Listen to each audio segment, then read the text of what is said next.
Welcome to Oil 101. So, what exactly is crude oil?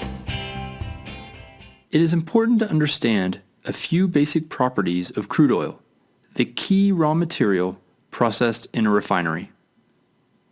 Crude oils are not all the same, but rather vary in color, composition, and consistency. They are generally classified as light or heavy and sweet or sour. Unlike water, crude oil is not a chemical compound. Rather, it is a complex mixture of molecules consisting of compounds formed from hydrogen and carbon atoms called hydrocarbons. Just as water boils at 212 degrees Fahrenheit, each of the compounds in crude oil has its own boiling temperature. In general, the more carbon atoms in the hydrocarbon molecule, the higher the temperature at which it boils and vaporizes. It is this phenomenon that permits crude oil to be refined into so many different products.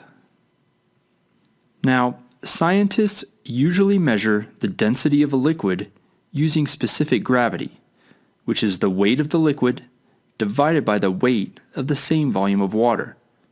However, the popular approach in the oil industry, defined by the American Petroleum Institute, or API, for measuring crude oil density is API gravity, which is expressed in degrees API. As opposed to specific gravity, API gravity decreases as the density of the compound being measured increases, meaning the higher the API gravity, the lighter the compound.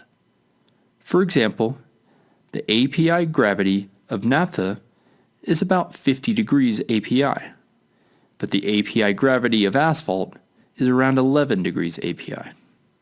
Another important variable in determining the quality of crude is the sulfur content.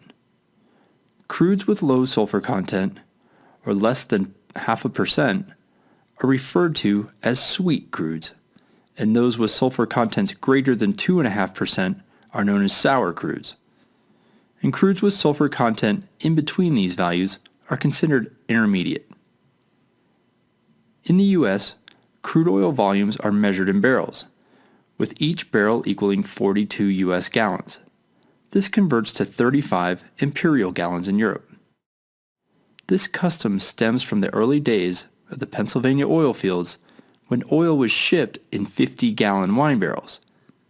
To allow for spillage during transportation, payment at the destination was only for 42 gallons, and shippers soon learned to seal the barrels and include only 42 gallons.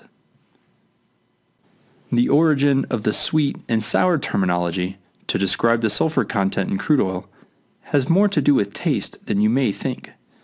In the early days of Pennsylvania crude oil production, petroleum was being used as a substitute for whale oil in indoor lighting.